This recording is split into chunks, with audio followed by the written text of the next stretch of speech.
मरचू जंगल से लकड़ियां काटकर बाजार में बेचने गया, लेकिन उसे लकड़ियों के अच्छे दाम नहीं मिले। इस पर मरचू ने कहा, अरे भैया, इतने कम पैसे? इन पैसों में तो 2 वक्त का खाना भी नहीं मिलेगा। आप मुझे बहुत ही कम पैसे देते हैं। मैं इतनी मेहनत से लकड़ियां काट कर आता हूँ, लेकिन उनके पैसे मुझे बहुत कम मिलते हैं। भैया, तुम्हारी लकड़ियां होती ही इतनी कमजोर हैं कि मैं इससे ज्यादा पैसे नहीं दे सकता। तुम्हारी लकड़ियों के बस इतने ही पैसे बनते हैं। अरे भैया, कुछ ज्यादा कर दो ना। वो क्या है ना कि इन पैसों का तो कुछ भी नहीं आता। मैं अपनी जिंदगी कैसे गुजारूंगा? भैया, तुम जाकर अच्छी लकड़ियां लाओ, तभी इन लकड़ियों का अच्छा दाम मिल पाएगा, वरना इन लकड़ियों का तो यही दाम है। ये सुनकर मरचू बहुत ज्यादा परेशान हो गया और पैसे लेकर किराने की दुकान से सामान खरीदकर घर आ गया। घर पहुंचते ही मरचू की पत्नी सीता ने कहा, अरे जी, सामान ले आए आप? हाँ जी, सामान ले आया हूँ। सीता के चेहरे पर खुशी छा जाती है, लेकिन जब उसने सामान देखा, जी, इसमें तो बहुत थोड़ा सामान है। हाँ सीता, मुझे पता है कि यह सामान बहुत थोड़ा है, लेकिन मैं क्या करूं? मेरे पास जितने पैसे थे, मैं उतने का ही सामान लेकर आ गया हूँ। इस तरह हमारा गुजारा कैसे हो पाएगा जी? आपको तो पता ही है कि हम कितनी मुश्किलों से गुजारा करते हैं। हाँ, मुझे पता है, लेकिन मैं कर भी क्या सकता हूँ? मेरे पास इतने पैसे ही नहीं कि हम एक अच्छी जिंदगी गुजार सकें। इतनी मेहनत कर रहा हूँ, लेकिन फिर भी मेहनत का फल नहीं मिल रहा। इतनी मेहनत से अच्छी लकड़ी काट कर आता हूँ, लेकिन मुनासिब दाम नहीं मिलता। मैं तो बहुत परेशान हूँ। क्या करूँ?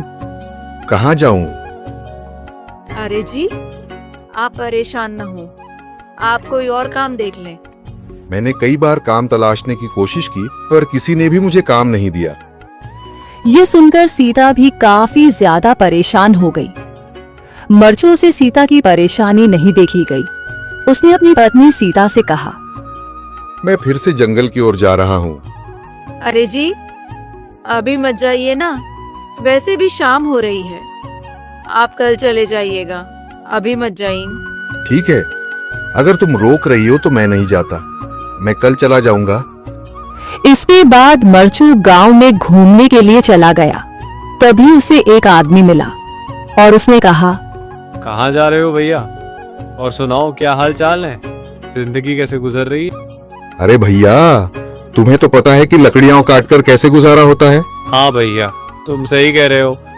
और आसपास के जंगलों में अच्छी लकड़ियां भी नहीं है। इसके लिए तो जंगल के अंदर जाना पड़ेगा। पर जंगल के अंदर तो काफी सारे जंगली जानवर होंगे। मुझे बहुत डर लगता है भैया। मैं जंगल में कैसे जाऊंगा? हाँ भैया, जंगली जानवर तो होंगे, लेकिन अच्छी लकड़ियां तो वहीं से ही मिलेंगी। ये सुनकर मरचू बहुत ज्यादा परेशान हो गया, लेकिन वह आदमी बिल्कुल ठीक कह रहा था। जंगल के किनारे की सारी लकड़ियां कट चुकी थीं। अब सिर्फ जंगल के अंदर ही अच्छी लकड़ियां बची थीं।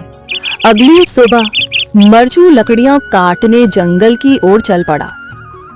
जंगल में आने के बाद मरचू ने कहा, अरे, यहाँ पर तो लकड़ियां ही नहीं हैं। वो आदमी सही कह रहा था। लकड़ियों के लिए तो जंगल के अंदर ही जाना पड़ेगा। और जंगल के अंदर जाना क्या सही रहेगा? मुझे तो बहुत डर लग रहा है, क्योंकि वहां पर तो काफी सारे जंगली जानवर होंगे जो खतरनाक होंगे। अगर आज मैं जंगल के अंदर नहीं गया तो मैं आज घर पैसे लेकर नहीं जा सकूंगा, और फिर जब पैसे नहीं होंगे तो गुजारा कैसे होगा? मरचू जंगल के बाहर खड़ा सोचता ही रहा और फिर उसने सोचा, अरे, यहाँ पर भी कोई मजबूत पेड़ दिखाई नहीं दे रहा जिससे मैं लकड़ियां काटकर घर ले जा सकूं। लगता है और अंदर जाना पड़ेगा। यही सोचकर मरचू जंगल के अंदर चला गया। अंदर जाने के बाद उसने इधर उधर पेड़ देखे, पर उसे कोई भी अच्छा पेड़ दिखाई नहीं दिया। यह सोचकर मरचू जंगल के और अंदर चला आया।